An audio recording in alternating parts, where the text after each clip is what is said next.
Michael, I think, but I'm not sure, that was an invitation to give you a 2-hour lecture tomorrow morning at 6 a.m.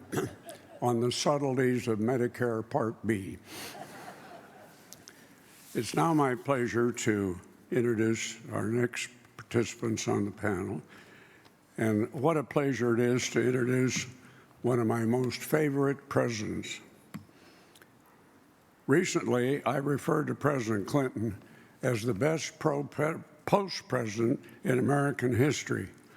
And someone asked, well, Pete, what about George Washington? I replied, actually, I knew George well. But when it came to post-presidents, George Washington is no Bill Clinton. Seriously, one of my joys of recent times is the opportunity to partner with President Clinton and the Clinton Foundation. To attend the annual meeting of his foundation, as I have done, and see the breadth and depth of the foundation's agenda, and more to the point, the President's extraordinary grasp of every project is truly a unique experience. And now at this, of all conferences, how could I fail to mention the masterful handling of the fiscal challenges of the 1990s and end up with impressive growth and 4 balanced budgets and even budget surpluses. Mr. President, we are so honored to have you appeared, that you've appeared at each of our summits. And who better to interview you than a titan of politics, than a titan of journalism? Tom Brokaw is one of the most respected voices in America. In 5 decades as a reporter, it also includes 21 years as anchor of NBC Nightly News. He's interviewed every president since LBJ, and he helped shine a light on America's greatest generation. And speaking of generations, I consider Tom the Walter Cronkite of his generation. Tom, I'm sometimes a bit defensive about being born and brought up in Kearney, Nebraska, a population of 9,000. That is, I was defensive until I discovered yesterday that you were brought up in Webster, South Dakota, a population of 2,000. So, ladies and gentlemen, President Bill Clinton and Tom Brokaw, welcome.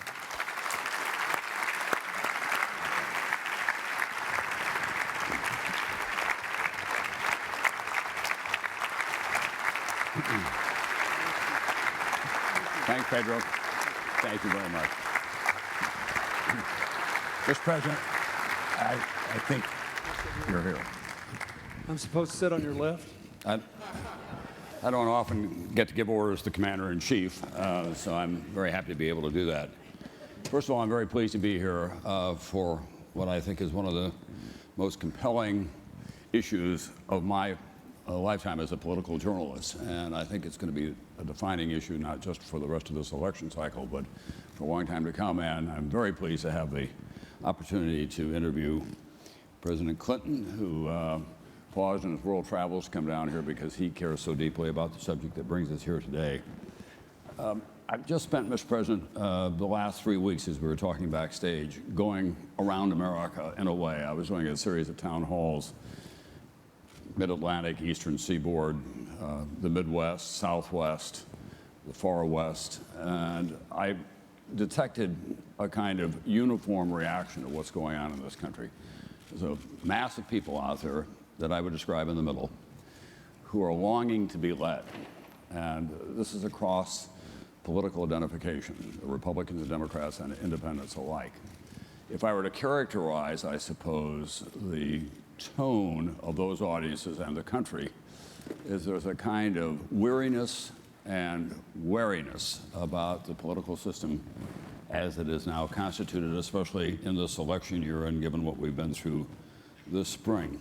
And for the first time in my personal and professional life, I have parents and grandparents coming up to me and saying, I'm just worried that my children will not have the lives that we've had, my husband and I, or my wife and I. I'd never heard that before until this past year, and I've been trying to get the answer to that recalibrated in a way, saying maybe we ought to think about the quality of life that we're talking about here, more economic justice, for example, more tolerance in our society, and think about especially how we can raise the level of public service in America, get more people to step into the arena at a time when these hard decisions are going to have to be made.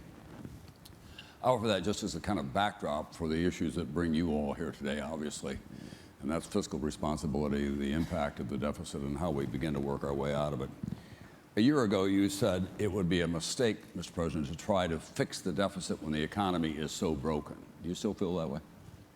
Yes, but I also said I think we should pass a very tough deficit reduction plan now and provide for it to trigger when the economy has reached like 3% growth for a few quarters.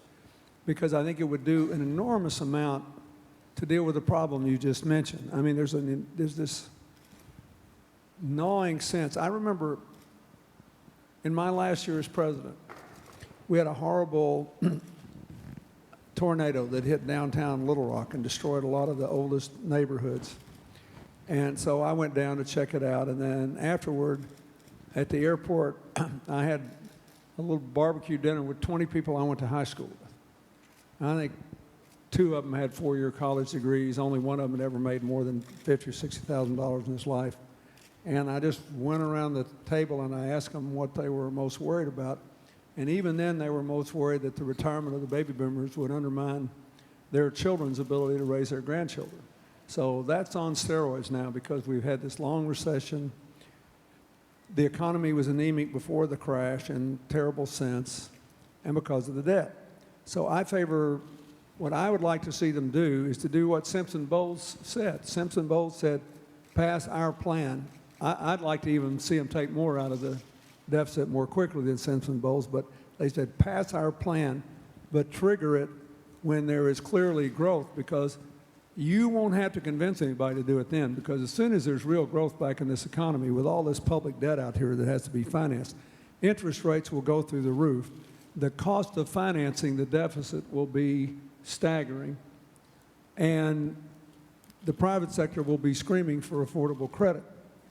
So, but if we did it now, people would see that we're a serious country, and the American people would feel reassured about it, and the Europeans might have a way out of the box they have gotten themselves in. You see with both the EU and all these recent elections and the UK, if you impose austerity when interest rates are zero and private demand is virtually non-existent, then what will happen is revenues will drop more than you can cut spending.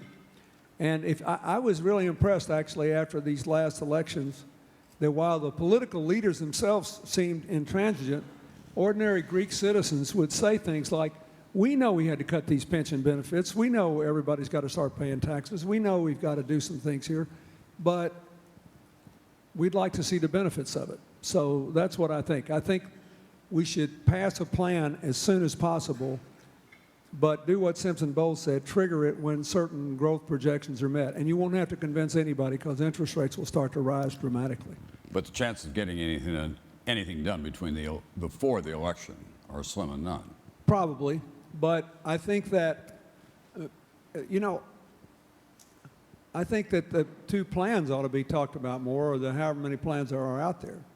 The president, I think, should talk more about the Medicare savings he has proposed, and the defense cuts he has proposed, and the fact that he proposes, and this, I disagree with this, by the way, he proposes to take discretionary non-defense spending to its lowest percentage of GDP since President Eisenhower was in office. That's our future budget.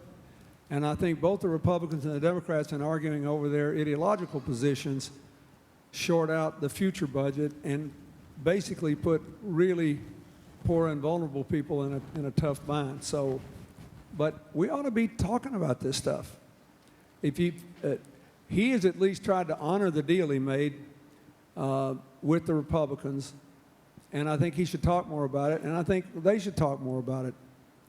The gentleman that just defeated Senator Lugar, said something that I found disturbing, although I kind of liked him personally. He's a very appealing sort of person. But he said, I am totally against any compromise. Our worldviews are irreconcilable, and we just have to keep fighting until somebody wins it all.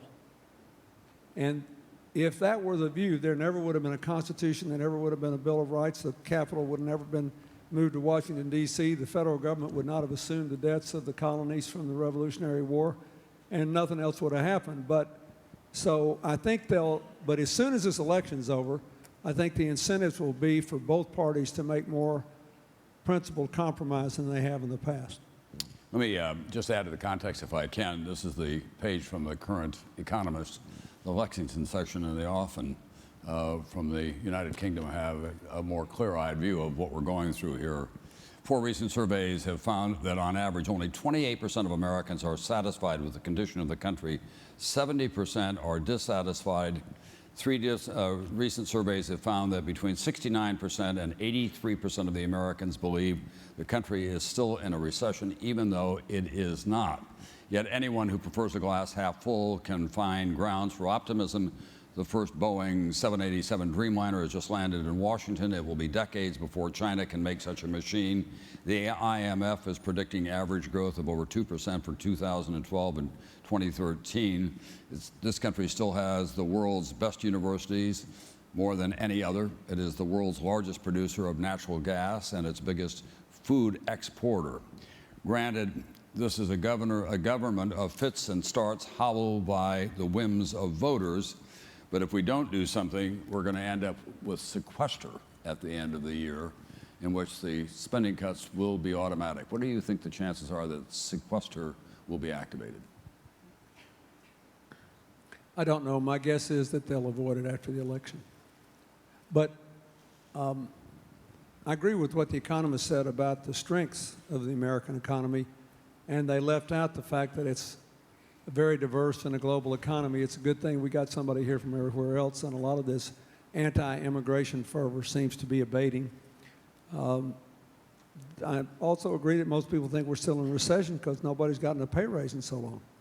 Keep in mind, even before the financial crash on September 15th, 2008, inflation-adjusted median income was $2,000 lower than it was the day I left office because we produced so few jobs.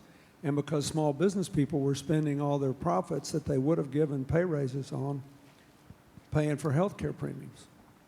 So I think that the perception is real. People don't feel more secure about their own financial future. But at the same time, the positions have hardened politically. We're seeing that in Wisconsin with the recall movement, for example. You're seeing it as well in Ohio, where John Kasich came in, made some pretty big bold moves and had his head handed to him not too long after that. Certainly around the world, in France, the election of a socialist movement, a rejection of austerity. Greece is in utter turmoil at this time. Even Great Britain has had that. We seem to be moving to more deeper and deeper into the extreme poles and leaving out the mass of the people. How can you activate that group that does want to do the responsible thing? Should there be some kind of an extraordinary coalition that goes beyond Simpson Bowles, that becomes a political movement in this election year and says, in effect, we're linking arms and saying to these two candidates, we want something done that is realistic and we want it done urgently? Well, it'd be great if they could do it, but the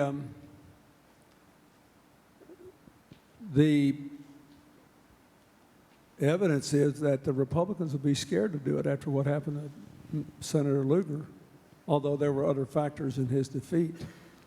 And we'll have to see how there's 2 or 3 other primaries planned out now, and we'll see what happens.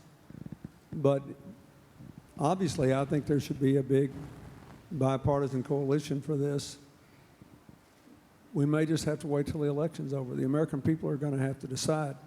One of the things is that, you know, they go around telling everybody how sorry these politicians are, and they voted for all of them. And one of the problems is we listen to the rhetoric of politicians, and we pay almost no attention to their specifics. I feel sort of sorry for what's the Tea Party Congress down the House, down to 18% approval or something like that. They must be bewildered. All they're doing is what they promised to do when they won that overwhelming victory. It's not like they didn't tell everybody what they were going to do. But we we talk about the body language and the likability and the strength and all that and what's their slogan. Actually, most people you vote for actually try to do what they say they're going to do when they're running.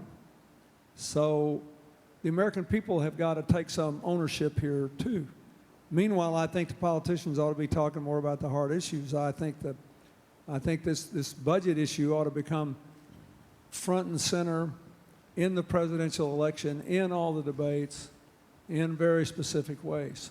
I think the opening question of the first presidential debate should be, which of the two of you will activate Simpson Bowles if you're put in the White House? Could be. But Obama will say,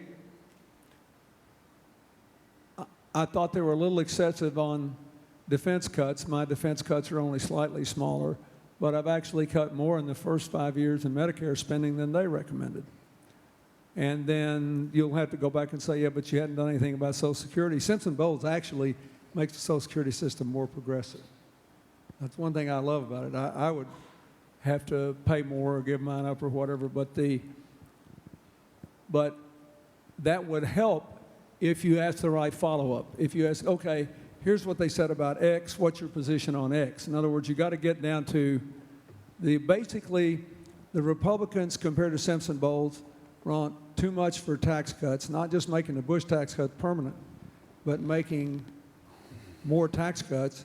And the Democrats are reluctant to commit to the longer-term health care savings and don't yet want to touch Social Security, which I think can be fixed with relatively little controversy, and in a way that would, if you look at the Simpson Bowles plans, it's very clever. It actually is better for lower-income seniors than the current system. Let's talk political strategy, if we can, for a moment. I know it's a subject that's near and dear to your heart. If you're Mitt Romney and you've emerged from this trial by fire in the Republican primaries, in which you've had to hew very closely to the very conservative wing of the party, how do you begin to transform yourself coming out of this convention so that you can play much more to the middle and deal with these issues that may include, in fact, as Simpson Bowles does, some tax increases? I don't know. It's really hard. I mean, a moderate Republican friend of mine in New York, who is going to vote for Romney, by the way, said, gosh, you know, he said that Etchesech guy, he said they ought to give him a promotion. He told the truth. He said, it's like Romney said, I'm running for the president of the student body of this extreme right-wing group, and the real argument was that I couldn't be their president because I wasn't right-wing enough, so I had to get over there and pretend that I was. Now, let me tell you what I'm really going to do as president. It's tough, but I think he's going to have to fill it out. For example, the budget he put out in the primary, according to a lot of independent sources, would actually increase the debt over and above what's going to happen by $1 trillion or more, whereas the budget that President Obama's put out, according to the Congressional Budget Office, would take about 3% of GDP out of our annual deficit and take it down to 77% the debt held by the public and stabilize it there. I think it's too much. I'd like to see them take it down more, but I think you have to have some growth figures that can reasonably figure it in to get much lower than that. But I think he has to start with specifics. And he could say, look, I've got to deal with Republicans and Democrats. We've got to do this together. And, but he's hung with the budget he came up with in the primary, which said that the Bush tax cuts weren't enough. He wanted to cut even more on the job creators after 10 years when we've had no jobs. So I think it's a difficult thing. I don't know how he's going to do it. And he had to announce his own health care bill as a solution for the national average. I'll tell you an interesting thing about that. Massachusetts has expensive health care. It's 7th highest in the country. Before Romney signed the health care bill with the individual mandate, it was the 2nd most expensive health care in the country. In other words, since it was signed, inflation in health care costs in Massachusetts has been substantially lower than in the country as a whole because they took a lot of sand out of the gears, a lot of the cost shifting and paperwork associated with large numbers of uninsured people. It would be a good thing if he can embrace that again, but I don't know how he can. Or at least, you know, he ought to have some incentives for this depends in part on what the Supreme Court does, but it depends. This is, from the point of view of the budget, I think the biggest item. That is, there's a recession component to this huge deficit in our debt, where at worst case you had spending at 24% of GDP and revenues at barely above 15. So if you had, let's say, 3% growth for a couple of years, it would probably correct to 21% and 17. When I was president, we had the balanced budget. We had revenues at somewhere around 20 to a little over 19, and spending was always a little under 19 down to close to 18. So we had 4 surplus budgets in a row, 2 of them without any of the Social Security Trust Fund.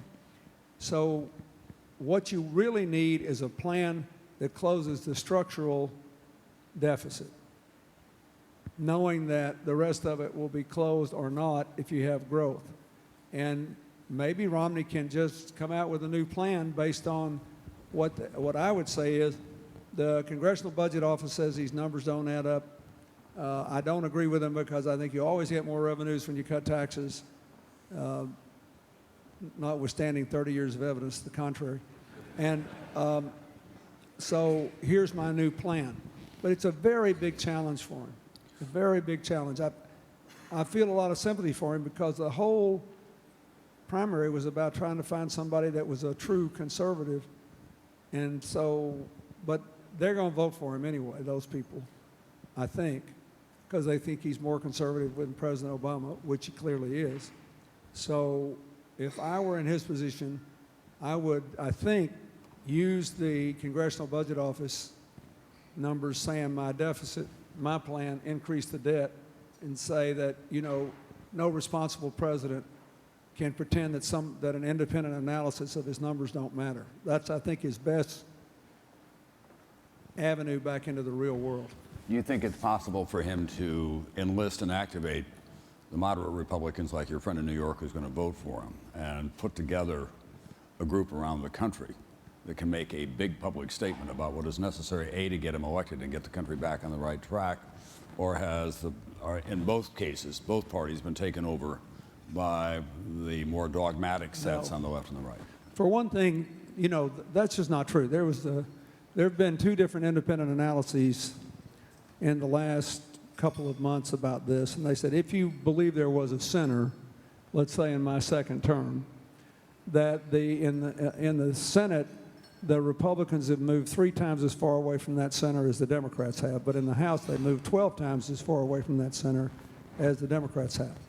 Now, I'm not saying my party's not blameless. We got to do something about health care and Social Security in our budget, whatever happens on taxes, in order to free up some investment in the future, the key to our growth. I think there ought to be corporate tax reform, for example, tied to funding this infrastructure bank with the public-private partnership, because you get a good return on investment on it, and we're about the only major country in the world that doesn't use private capital with public capital to modernize infrastructure.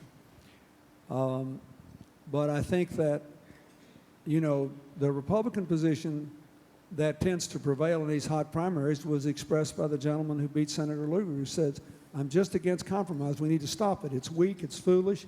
Our views are irreconcilable. We have to force the American people to choose which one of us is right. If that prevails, we're toast. We'll look like a Bush League country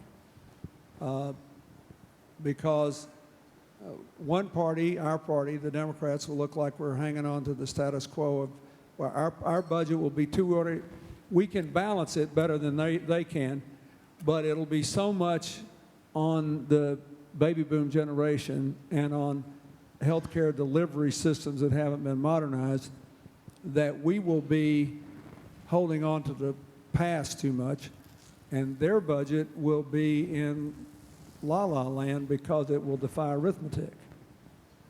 And it will just say, you know, just cut every millionaire's tax like Bill Clinton to 0 1,000 flowers to bloom, in spite of the fact that they never produce as many jobs with that as we do with a more balanced approach where you invest and balance and try to grow.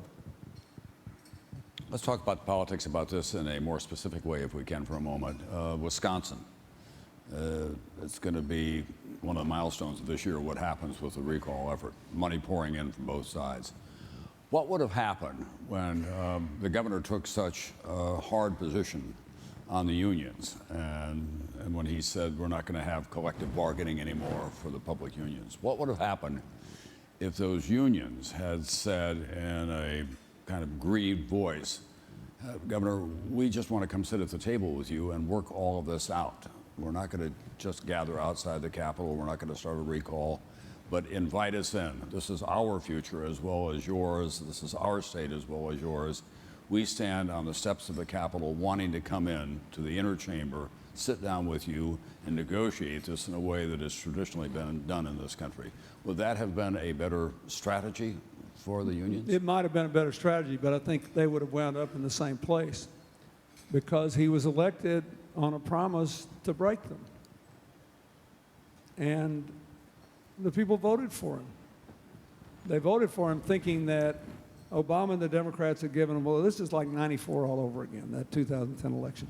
The basic thought is that American people really have been conditioned to believe government would screw up a two-car parade. And they have always been skeptical of it, and then it's become part of the orthodoxy of the right since the mid-1970s. So they probably should have done that and said, here's what we offer in terms of concessions, because they had some long-term problems, although the Wisconsin problems were not all that severe. And the voters voted for this guy because they thought, well, the Democrats are giving us a little too much government. We need to rein them in. But they didn't pay attention to the specific things. The governor's just doing what he promised to do. But again, voters often vote on the thematics and the direction, and they think we're all a bunch of slugs who don't care about our commitments. Overwhelmingly, people running for executive office actually try to do what they say they're going to do. And increasingly, since Newt Gingrich proved you could nationalize a midterm election, people running for Congress try to do the specific things they promised to do, on the assumption that the voters actually ratified that course by electing them. So I think, you know, frankly, they just decided that they had rolled over and played dead long enough and that somebody needed to beat them, since they got beat by an extremist rhetorical campaign. So they said, the Republicans have taught us that the harder you are and the more extreme you are and the more demonizing you are of your opposition, the more likely you are to win elections. I mean, and if you're reasonable and everything, they eat you alive in the primary and in the general. People think you're weak or wishy-washy or whatever. They don't know what the heck you stand for. So I think tactically they should have offered that first plus what they were willing to accept, but I doubt if it would have worked. Not because, look, after 2010, everybody drank the Kool-Aid. They thought, oh, the American people's with us on everything. They're with us on everything. How else could we have won all these elections with these things we said? And, you know, they did all that. The liberals thought Obama wasn't liberal enough, and the conservatives said, you know, he wasn't American enough. Bob Inglis got beat in a Republican primary, let me remind you, in South Carolina with a 100% conservative voting record on 2 issues. After his injury, he said he had an epiphany and he realized that he didn't have to hate the president to oppose him.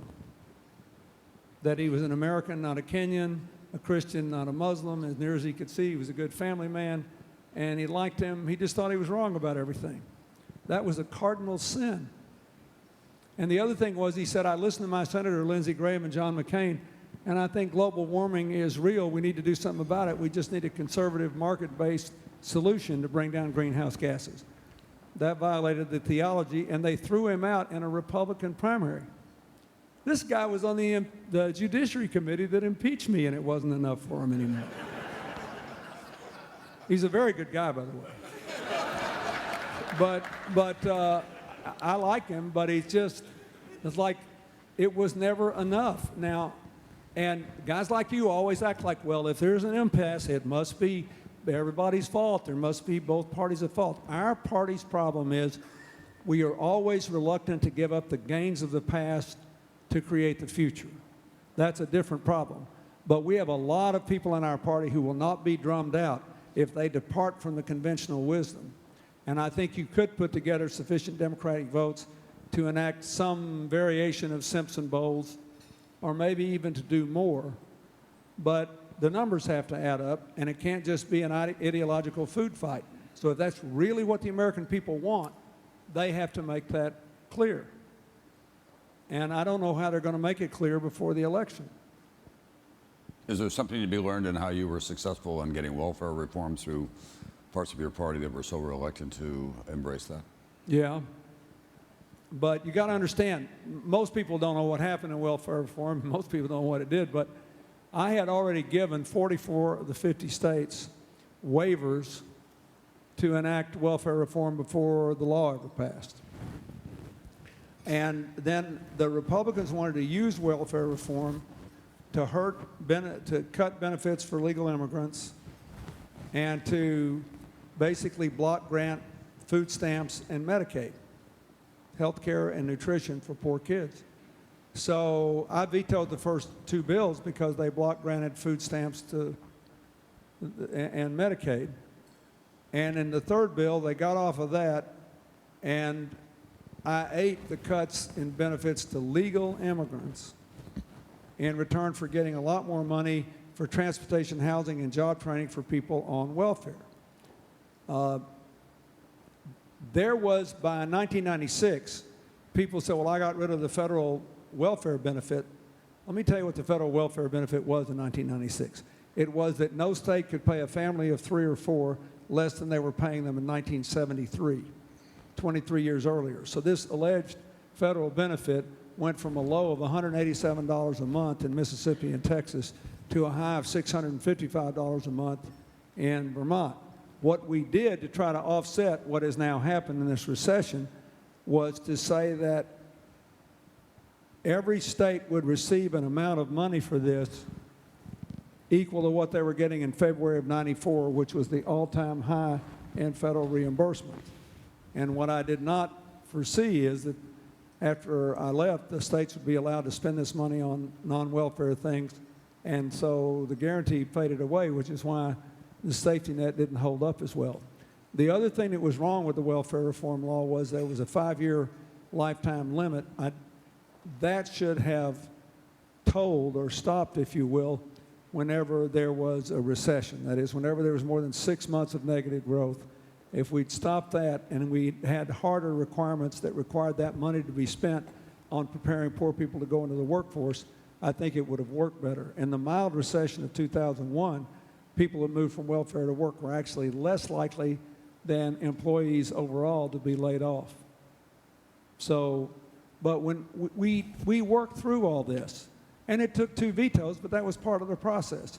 They wanted it, I wanted it, and they knew that we were doing it because 44 states had already been given waivers to do essentially the same thing. Mr. President, we have a Facebook page, you'll not be surprised to hear, as part of this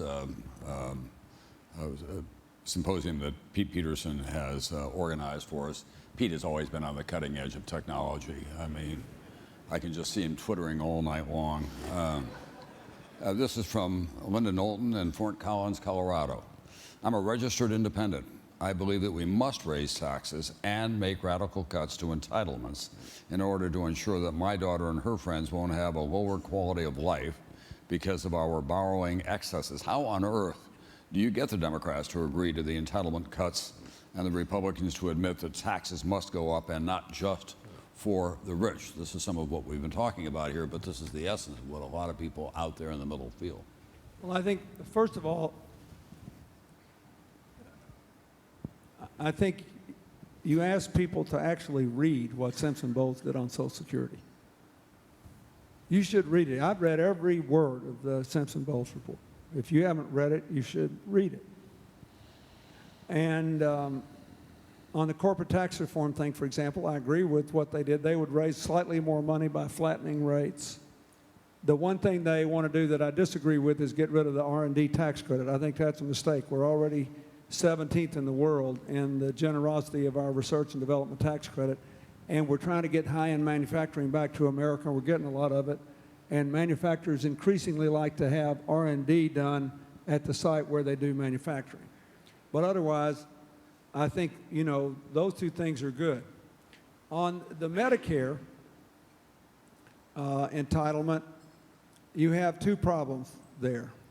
One is demographic. If the baby boomers consume health care at the same percentage of GDP our kids did, our parents did, we're sticking to our kids. About, I would say, $200 billion of the $1 trillion difference in what we pay under our system than we would pay if we had any other advanced country system is because of diabetes and other lifestyle-related things that older people and children do. So we have to deal with that. I think the Democrats, I think, could be induced to do some of that, to actually make changes in the law and the distribution system of food and what's being done in the schools. You already see a little of that would deal with that. About $500 billion of the difference is because we still pay for procedure and not for performance. But one of the reasons I don't want this health care bill to be repealed is at least it has the germ in it of these accountable care organizations which are paying for performance and not for procedure. And there are lots of them around the country now that have far lower inflation than overall. Then about $30 billion of the difference is because of the way we finance health care with huge paperwork costs and cost shifting, which will be diminished under this new system. You know, we've already had $1.3 billion in healthcare premiums returned this year under the 85% rule. So I think the Democrats should be willing to gamble that the ideas that are just floating around but not pushed through in this budget. The difference in the Obama plan and the one I passed is that mine had less government, but it did have a very hard health care budget because every other country in the world has one. And everybody said Bill Clinton's trying to ration health care. We ration health care every single day in America in millions of ways that we don't see. But the president, even with 60 votes to overcome the filibuster, couldn't get a budget through. I understood that, a budget cap. So I think that we could get the Democrats into this if they thought that they weren't going to be accused of putting the country at risk by taking defense reductions that are basically related to ending the wars in Iraq and Afghanistan and shifting to more mobile forces like these special forces like the Navy SEALs that went after bin Laden. You know, there's a whole lot of effort now being exerted to training to figure out how we can deploy mobile forces even more quickly, where technology is going, and we don't need a Cold War military structure to do that. So I think if the Republicans showed a willingness to work with us on the defense cuts and some willingness to do something on revenues, I think we could get there. And I agree with the gentleman. You know, I don't think it would kill the country if we had growth to have the tax rates across. This is just me now. This is not, I'm not speaking for the White House, but I think you could tax me at 100% and you wouldn't balance the budget. We are all going to have to contribute to this, and if middle-class people's wages were growing up again and we had some growth in the economy, I don't think they would object to going back to the tax rates that obtained when I was president. The country did pretty well then, and very few people thought they were overtaxed because we had a growing income, tight labor markets, low inflation in health care, and rising wages. You got to put it all together to make it palatable. But again, I think that we can't be in a position where one of the negotiating partners says that's non-negotiable. Not only will we not raise taxes, we want the Bush tax cuts and we want more tax cuts, and we want the right to disregard what the Congressional Budget Office says that our budget will do to the bill. You can't do that. It's hard to have a deal if there's no arbiter. And I don't always agree, I didn't always agree with what CBO said when I was president, but we had been through 12 years where the debt had gone up 4.5 times in the 12 years before I took office, and the government always had these rosy scenarios. So I instructed our Congressional Budget Office to try to always be at least as conservative as the Congressional Budget Office was, our OMB, I mean. And it worked out pretty well for us. But I think you could get there. I believe you could put together enough Democrats if you could make the simple argument that you simply cannot spend all your money on the present and the past. And we may have a better balanced budget plan than the Republicans do, or a better debt reduction plan, because the numbers add up, but it's still too heavily bogged down in health care and in retirement costs of the baby boom generation. So it's too oriented toward yesterday and today, and I don't think it's a good idea for us to have discretionary spending where it was when Eisenhower was president, when we're 15th in computer download speeds, and South Korea is 4 times faster than we are. I don't think and I could give you I don't think it's a good idea when we've fallen in 12 years from 1st to 15th in the world in college graduation rates, when you can say whatever you want about whether people are getting their money's worth. The unemployment rate among college graduates is half what it is among people who don't have a college degree. I don't think it's a good idea to take it that low when we know if we retrain even middle-aged unemployed workers for jobs that will be available, which the Cleveland Clinic is doing with the community college in Cleveland on healthcare jobs that'll be there whatever happens to healthcare. I don't think we ought to be gutting that. I think will hurt us significantly with the economy over the long run. And it's a piddly little amount of money. Erin Burnett is taking copious notes off stage because she's going to interview Speaker Boehner later this afternoon. So I think the president's helping her out some. Don't make much of a fight, because we're doing something for Flight 93 tonight together, and I want him to speak to me at least on the stage. Constituencies and their part and all, I had a little, not a dust-up actually, but a little exchange with the AARP when they had a commercial that ran at some length in December, I think, of last year, or maybe in late November, in which you may remember the kind of tough guy comes onto the screen and says, "Who am I?" And then they fill in behind him, "I'm the AARP. We need our benefits, and we want all these benefits, Medicare and Social Security," and it was kind of in your face. So I went on Meet the Press and said something about that. It seemed to me that there was a better way of dealing with that. You know, we have lots of people in the AARP who could probably afford, for example, Social Security is outlined in... Absolutely. I think, look, if you live to be 65 in America today, for all of our life expectancy is not high compared to a lot of other countries. But if you get to be 65, you're in the oldest senior population on earth. And a lot of us are not poor. But half of the people 65 and over are kept out of poverty because of their Social Security payments. So the whole idea behind Simpson-Bowles is to ask people like you and me either to pay more or do with less, because we don't need it, so that we can bring the debt down and put a little more into the people on the low income of the scale. This is crazy. I saw Robert Samuelson had an article the other day saying that Roosevelt wouldn't recognize Social Security today because it has been, I mean, a third of the money goes to supplemental security income. I love that program. It does a lot of good, and it's targeted toward people who need it. But the rest of us are going to have to ask ourselves whether it wouldn't be better to have this means tested or income based in some way than any other change you could make. I mean, if you take Medicare, for example, the problem I have with the premium support argument, all the basically give a voucher and privatize it, is pretty straightforward. Medicare costs have gone up 400% a person in 40 years, and private health insurance has gone up 700%. In the last decade, private health insurance went up way more than Medicare and Medicaid did. So if you privatize it with a fixed voucher, you're giving people a fixed amount of money, putting them in a more expensive system, so there is no way that the whole population won't wind up either being poorer or sicker.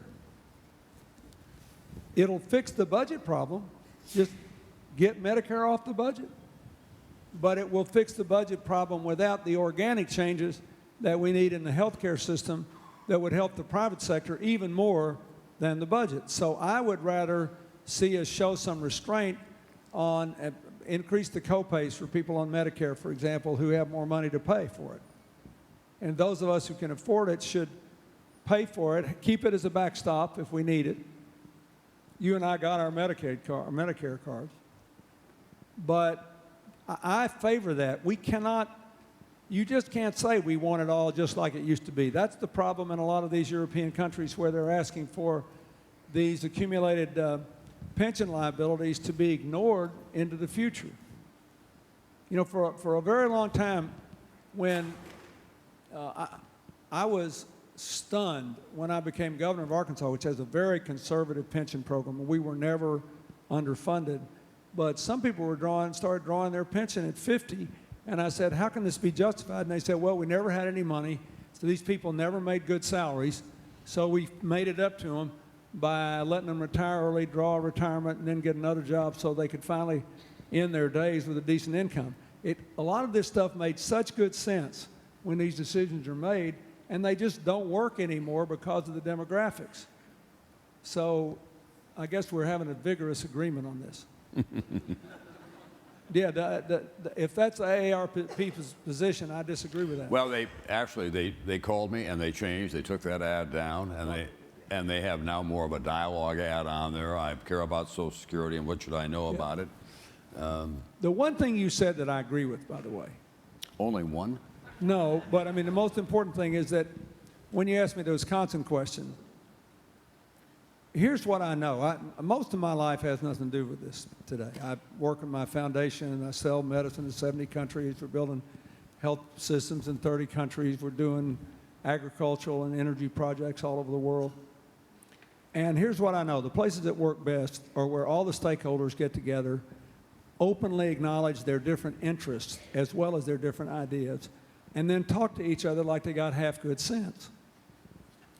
I mean, I was in Brazil last year in Manaus on the edge of the rainforest because they're really worried that after stopping 75% of the destruction of the rainforest under President Lula, it's ginning up again for two reasons. One is the sugar cane that they grow for ethanol, and they're the only country in the world that burns more ethanol than fuel. Doesn't use rainforest land, but it pushes the soybean farmers and the cattle ranchers into the rainforest. The other is they need more power, and they're 85% clean power, but it's all hydro, and the only places where the rivers run deep and hard enough to build new dams are in the rainforest. Here's the important thing. I go to this meeting. There's every electric company, every oil company, every big industry, the head of the chambers of commerce, the president of the Green Party, who ran third in the race for president, the representatives of the Native American tribes that are now constitutionally protected there, advocates for poor people, advocates for the environment, and they're all sitting around tables talking to each other like they're intelligent beings. In other words, to go back to what you said, you know, I don't have a vote in Congress. My opinion on the details is not as important as the process. And our politics favors conflict. And the only thing that is working anywhere in the world are creative networks of cooperation. That's why San Diego has the highest number of Nobel Prize-winning scientists in America, because they're the center of the human genome research. That's why Orlando has 100 computer simulation companies, because you got Defense, NASA, Disney World, Global Entertainment Arts, and the video game division of the Global Entertainment Arts, and the Universal theme park. They're all supporting this. So if you look at in America, around the world, getting all the stakeholders together with the goal of making an agreement. Doesn't ask anybody to change their mind, doesn't ask anybody to ignore their interests. It just says, in the end, a decision is better than an impasse. That may be more important than anything else in this whole thing. These people are plenty smart. There's lots of really smart people in Congress. And they can figure out how to do this, but their goal has to be to make a deal, not to have a fight. I'll just share with you as we conclude here a couple of experiences that I've had recently that have worked pretty well. The President and I talk about these issues a lot personally. We've known each other a long time. I have the privilege of being on the Mayo Clinic board. It's a nonprofit board, and it's one of the most interesting things that I do. And I was in Phoenix recently, and they brought in a lot of people from the Phoenix area, most of whom I assumed were pretty conservative from a political point of view. And we walked them through the clinic that morning in Scottsdale, putting them in the labs and the ICU, and showed them a couple of the big operations that were going on. And then we all gathered for lunch. And I was going to stand up and talk to them about the place of the clinic in their lives and in the healthcare system in America. And I was trying to think of a way in which I could connect to them. And I said, when you saw those laboratory technicians, or you saw the nurse practitioners and the surgeons who were scrubbing for a very complicated operation, or you were with the medical unit, did you notice, did any of them ask, are you from a blue state or a red state? Did any of them say, are you a conservative or an independent, or are you a Tea Party member? They didn't ask that. I was in my home state of South Dakota the other night speaking to an organization out there that does a ranch for troubled boys. And again, in South Dakota, my guess is that most of the audience, big businessmen in Sioux Falls, doing very well out there, by the way. I said, you know, we all grew up in a state in which they came out here, and it couldn't have been more difficult, breaking the prairie and building these communities and putting up barns and starting farms. I don't remember anyone when I was a kid in which we all put our shoulder to whatever the wheel happened to be in front of us saying, are you a conservative, or are you a liberal, or are you a Tea Party member? We all kind of knew where everyone stood, but when it came to common cause, everybody was willing to step forward on that. And I think that we have to recapture that in some fashion. You know, I just gave a speech a couple of weeks ago to a big healthcare group. And there were people there from big health insurance companies running big healthcare networks and small healthcare networks. And there were doctors, or all these people in healthcare. And a lot of them were, I'd known a lot of them for years. And I didn't know what the division was, but there were plenty of Republicans and a few Democrats there. But to the person, after I spoke, I said I thought it'd be a disaster to repeal this health care law because we'd have to go back to square one, and we'd have to come up with 60 votes to break a filibuster. And right now there was an incentive to cooperate. What was the first bill passed in health care after the president signed the bill? Overwhelming bipartisan majority to clean up the small business reporting requirements, which were screwed up. Why? Because once there was a bill and a process, there was an incentive to cooperate.